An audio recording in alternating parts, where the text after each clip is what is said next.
Assalamualaikum warahmatullahi wabarakatuh. Apa kabar kalian semua? Ibu ucapkan semoga kalian semua dalam keadaan sehat walafiat dan selalu dalam lindungan Allah Subhanahu wa Ta'ala. Anak-anakku, Ibu ucapkan selamat bergabung di lingkungan Yayasan Pendidikan Sosial Ma'arif yang kita cintai bersama. Baiklah, sebelum kita memulai materi di pagi hari ini, terlebih dahulu kita berdoa kepada Allah Subhanahu wa Ta'ala, dan sebagai kesungguhan kita dalam berdoa, marilah kita mempersiapkan diri kita dan lingkungan sekitar belajar kita. Oleh karena itu, Ibu beri waktu 20 detik untuk kalian merapikan baju, seragam, dan memungut sampah yang ada di sekitar tempat belajar kalian untuk ditaruh di tempat sampah. Perlu kalian ketahui bahwa amalan yang kalian lakukan seperti ini merupakan ajaran yang sesuai dengan Quran Surat At-Taubah ayat 108 yang berbunyi, A'udzubillahi minasyaitonirrajim, Bismillahirrahmanirrahim, Wallahu yuhibbul mutatahhirin, dan sesungguhnya Allah menyukai orang-orang yang bersih. Oke, kalian sudah siap dan sudah rapi? Marilah kita awali doa kita dengan membaca tawasul kepada Nabi Muhammad SAW, kepada para sahabat, para tabi'in, para ulama, dan kepada guru-guru kita, khususnya kepada para pendiri Yayasan Pendidikan Sosial Ma'arif, dan kepada orang tua kita serta hajat kita dalam mencari ilmu yang bermanfaat. Ila hadratin Nabiyil Mustafa Muhammadin Rasulillah sallallahu alaihi wasallam wa ala alihi wa ashabihi wa auladihi wa dzurriyyatihi wa sahabati, wa khususan ila hadratin al-maghfirullah Kiai Haji Munir Hasim Latif, wa khususan ila hadratin asatidat, wa khususan ila hadratin abaina wa ummahatina wa hajatina wa hajatikum fid dunya wal akhirah. Al-Fatihah. A'udzu billahi minasyaitonir rajim. Bismillahirrahmanirrahim. Alhamdulillahi rabbil alamin. Arrahmanir rahim. Maliki yaumiddin. Iyyaka na'budu wa iyyaka nasta'in. Ihdinas siratal mustaqim, siratal ladzina an'amta 'alaihim ghairil maghdubi 'alaihim waladdallin. Amin. Baiklah anakku, kita lanjutkan dengan membaca doa awal KBM yang kalian harus simak bersama-sama. Bismillahirrahmanirrahim. Allahumma ya man huwa fi ilmihi muhit, wa ya man huwa fi majdihi munir, wa ya man huwa fi lutfihi syarif, ya hannanu ya mannan, akrimna binuril fahmi, wa akhrijna min dulumatil wahmi, warzuqna fahman nabiyyin, wa hifdal mursalin, wa ilhamal malaikatil muqarrabin, birahmatika ya arhamar rahimin. Wa sallallahu ala sayyidina Muhammad wa ala alihi wa sahbihi wa sallam, walhamdulillahi rabbil alamin. Silakan kalian untuk berdiri untuk membacakan ikrar bersama-sama. Bismillahirrahmanirrahim. Raditu billahi rabba wa bil islami dina wa bi Muhammadin nabiyya wa rasula. Rabbi zidni ilman nafi'a warzuqni fahman tayyiba birahmatika ya arhamar rahimin. Walhamdulillahi rabbil alamin. Silakan untuk duduk kembali.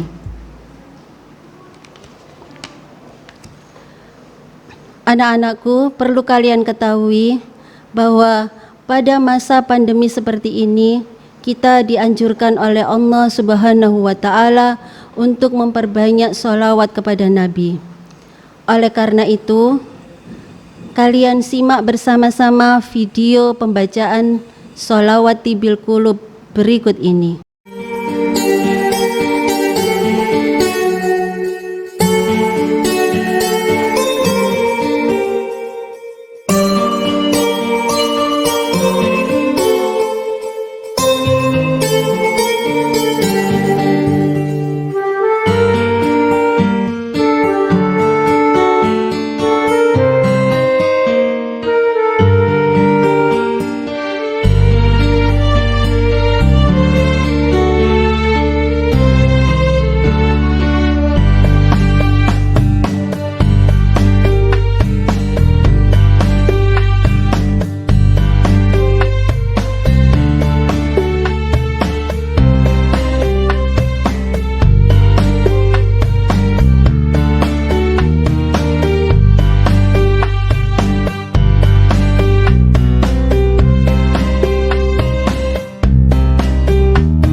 Perlu kalian ketahui, amalan yang kalian lakukan tersebut tadi sesuai dengan firman Allah, Quran Surat At-Taubah ayat 108 yang berbunyi, Wallahu yuhibbul mutahhirin, yang artinya, dan sesungguhnya Allah menyukai orang-orang yang bersih.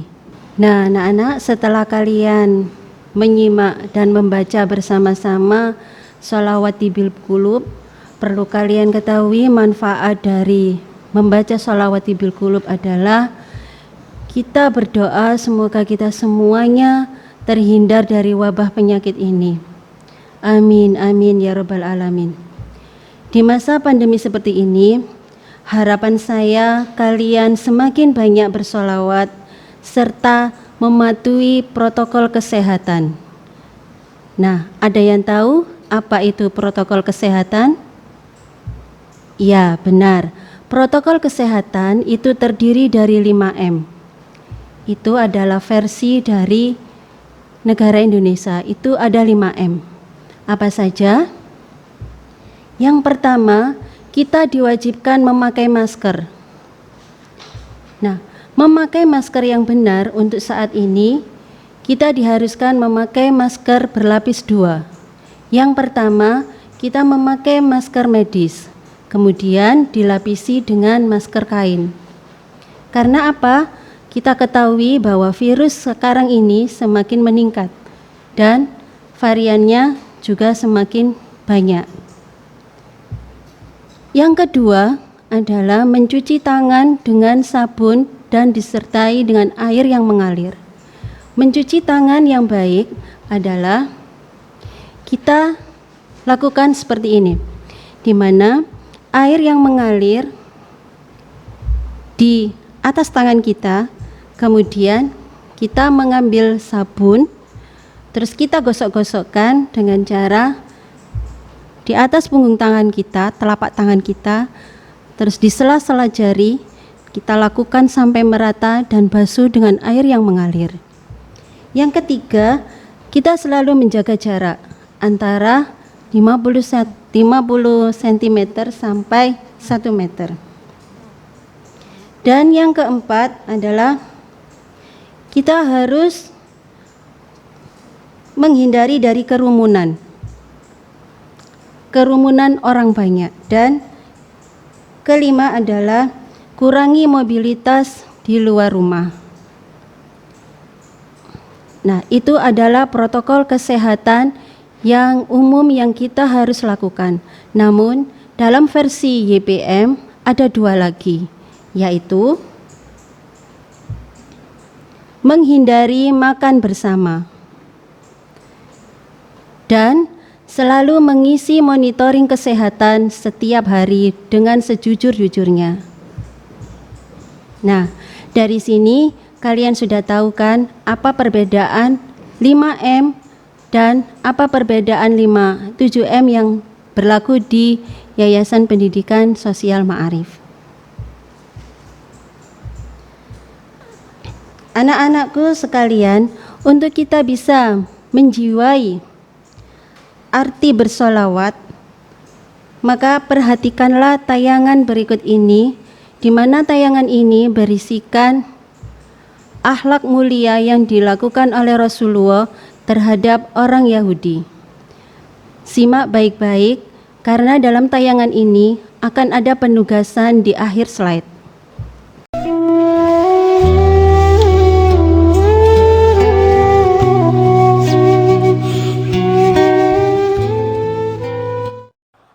Nabi SAW orang yang sangat lembut, baik, ya. Sampai beliau pernah utang kurma kepada pendeta Yahudi. Beliau punya anak mantu Utsman bin Affan kaya raya. Ada sahabatnya, ada mertuanya Abu Bakar kaya raya. Tapi beliau tidak pernah minta, mengemis tidak mau. Dan beliau mengatakan dalam sebuah hadis, siapapun yang membuka pintu iffah, kemuliaan, tidak mengemis, kecuali Allah bukakan pintu kekayaan. Dan tidak ada orang yang membuka pintu mengemis, minta-minta, kecuali Allah bukakan pintu kemiskinan. Maka Nabi SAW tidak meminta. Beliau pergi ke satu orang Yahudi, utang, akan dibayar jatuh tempo. Subhanallah, belum masuk batas jatuh tempo, Nabi SAW lagi duduk di masjid, kemudian lagi nyampaikan ceramah kepada para sahabat, lagi ngobrol. Yahudi ini tiba-tiba muncul. Dia berdiri di sebelah Nabi SAW, Nabi lagi duduk. Waktu itu Nabi sebagai Nabi dan sebagai Raja, menguasa. Dan orang Yahudi ini juga salah satu masyarakatnya, karena beliau pemimpin di Madinah. Maka tiba-tiba tanpa ada angin, ada apa, Yahudi ini tiba-tiba melihat imamah Nabi, terlihat di kepala, lalu ada kain yang turun, diletakkan di pundak sebelah kiri, dari kanan turun ke kiri. Lalu Yahudi itu tarik dari belakang sisa imamah itu, sehingga leher Nabi tercekik di depan para sahabat. Maka melihat hal tersebut, Umar bin Khattab di depan marah, ya. Lalu dia henuskan pedangnya, memberikan atau menunggu isyarat dari Nabi, bunuh Yahudi ini atau enggak. Lalu Nabi SAW, Umar terdiam karena Nabi SAW tenang saja dalam kondisi lehernya tercekik. Lalu Nabi balik ke Yahudi tersebut, bicara dengan baik sekali. Beliau mengatakan, ada apa hai Yahudi? Dia bilang, hai Muhammad, bayar utangmu. Padahal banyak sahabat itu tidak tahu Nabi utang. Orang ini yang sampaikan, hai Muhammad, bayar utangmu. Karena saya tahu orang-orang Quraisy suka menunda-nunda bayar utang. Jadi sudah nagih, kasar lagi, lalu menghina lagi suku Nabi SAW, gitu ya. Maka yang terjadi, Nabi SAW dengan tenang, ya, dengan diam, dengan sangat tenang dia mengatakan, bukankah belum tiba waktunya? Kan belum jatuh tempo. Dia bilang, walaupun saya mau sekarang kau bayar. Nabi SAW menghadap ke Umar, karena tadi sahabat-sahabat Nabi yang lain pada diam, Umar yang henuskan pedang. Lalu dia mengatakan, Nabi SAW mengatakan, hai Umar, pergilah ke Baitul Mal, ambil 20 sak kurma. Jadi 20 genggaman tangan utangnya Nabi, ambil dari Baitul Mal, bayarkan utang saya. Lalu tambah lagi 20 sak. Kata Umar, ya Rasulullah, 20 sak pertama utang anda, 20 sak kedua untuk apa? Kata Nabi SAW, hukuman karena kenapa kau menakut-nakuti dia. Umar mana yang dihardik oleh Nabi SAW? Umar jalan ke Baitul Mal, Yahudi ini ikut dari belakang. Umar ini sudah jengkel sekali sama si Yahudi ini. Begitu tiba di Baitul Mal, Umar tata rapi 20 sak, dihidangkan, ini punya kamu. Begitu dia mau siapkan 20 sak yang kedua, yang bonus buat dia, maka Yahudi itu bilang, gak usah hai Umar. Kata Umar, ini bukan urusanmu, ini perintah Rasulullah SAW.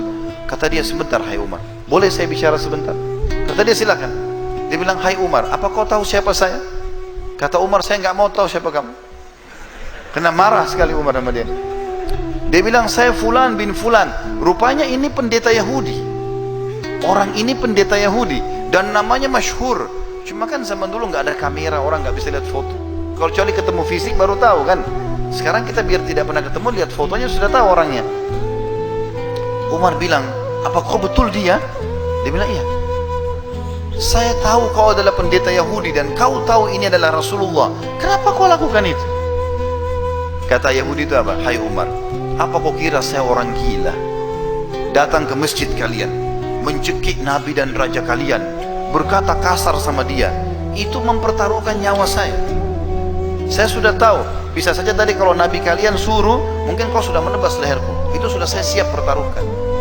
Kata Umar, kenapa kau lakukan? Dia bilang, sebenarnya hai Umar, saya ini sudah lama mau masuk Islam dan saya tahu betul ciri kenabian ada pada Muhammad. Semua yang disebutkan dalam Taurat ada sama dia.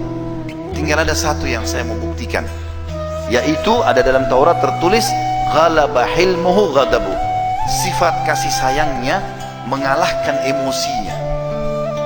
Dan itu tadi saya lakukan, sengaja mancing emosinya, nagih utang sebelum waktu, cekik lehernya, berkata kasar di masjid dan di depan pengikutnya. Ternyata hai Umar, dia betul-betul seorang nabi. Maka saya mengucapkan asyhadu an la ilaha illallah wa anna Muhammad Rasulullah. Masuk Islam gara-gara akhlak Nabi SAW.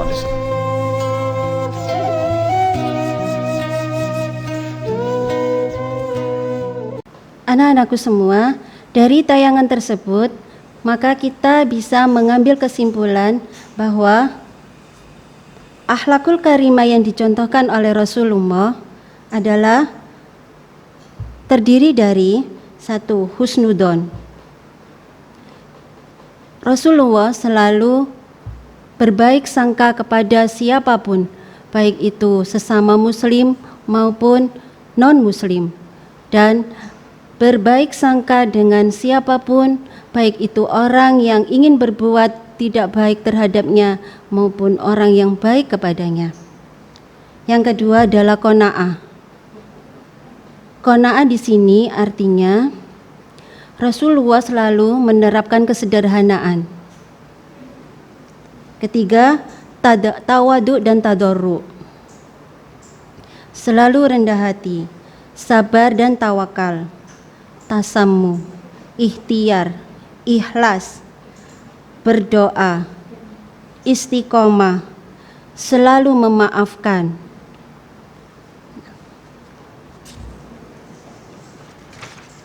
Nah, anak-anakku, aplikasi dari akhlakul karimah antara lain dengan kita mematuhi tata tertib sebagai peserta didik di lingkungan YBM 3, serta selalu berbakti kepada orang tua dan selalu berbuat baik terhadap lingkungan serta makhluk-makhluk Allah yang lain.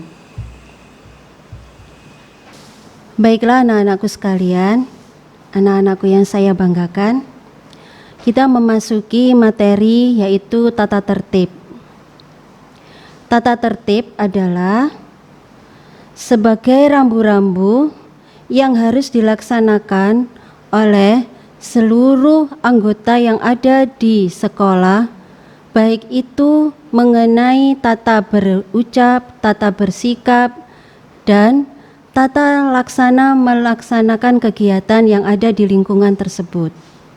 Dan tata tertib tersebut apabila dilanggar akan mendapatkan sanksi. Tata tertib yang di dalam suatu lembaga itu berdasarkan nilai-nilai yang ada di dalam masyarakat, baik itu nilai kesopanan, baik itu nilai keagamaan, maupun norma-norma yang di dalam masyarakat tersebut. Oleh karena itu, di lingkungan GPM terdapat 2 peraturan tata tertib. Yang pertama, tata tertib secara umum. Yang kedua, yaitu tata tertib selama melaksanakan kegiatan belajar mengajar. Di lingkungan GPM, tata tertib umum meliputi 1. Siswa wajib mengucapkan salam. Yang kedua, siswa bersalaman dengan Bapak Ibu guru. Nah, dalam era pandemi seperti ini, maka bersalaman kita adalah bersalaman secara tidak bersentuhan, yaitu seperti ini. Yang ketiga adalah siswa wajib memakai seragam lengkap. Untuk perempuan, siswi perempuan memakai jilbab berlengan panjang serta berbaju panjang. Nah, di mana lengan panjangnya harus sampai pergelangan tangan. Begitu juga dengan bawahan yang digunakan oleh siswi sampai menutupi mata kaki.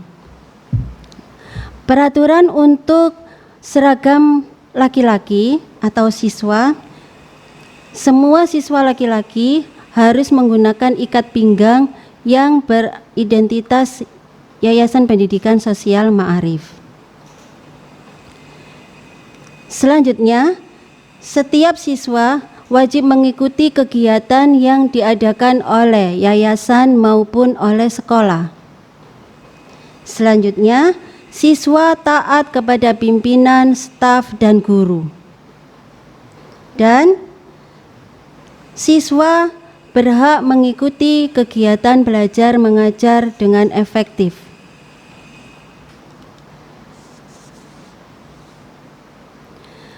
Sedangkan peraturan tata tertib selama KBM di lingkungan YPM adalah yang pertama, siswa wajib membaca Al-Quran. Biasanya hal ini dilakukan saat sebelum pertemuan atau penyampaian materi dalam KBM, siswa membaca Al-Quran bersama-sama dipandu dari kantor.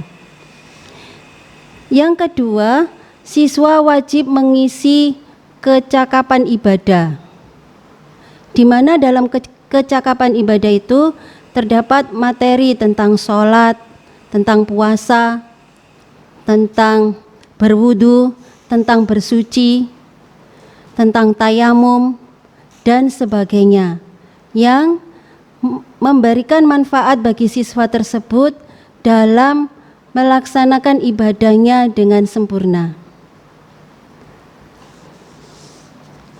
Nah, dari sini apa ada yang perlu ditanyakan? Kalau kalian semua sudah memahami, baiklah, dalam akhir slide berikut terdapat penugasan yang harus kalian lakukan, yang harus kalian kerjakan dan dikumpulkan.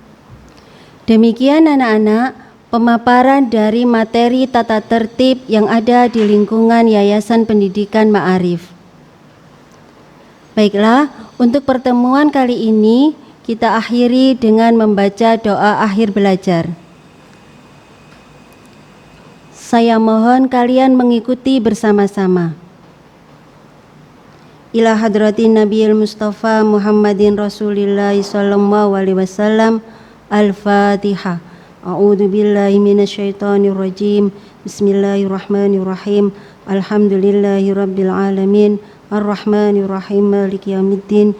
Iyyaka na'budu wa iyyaka nasta'in.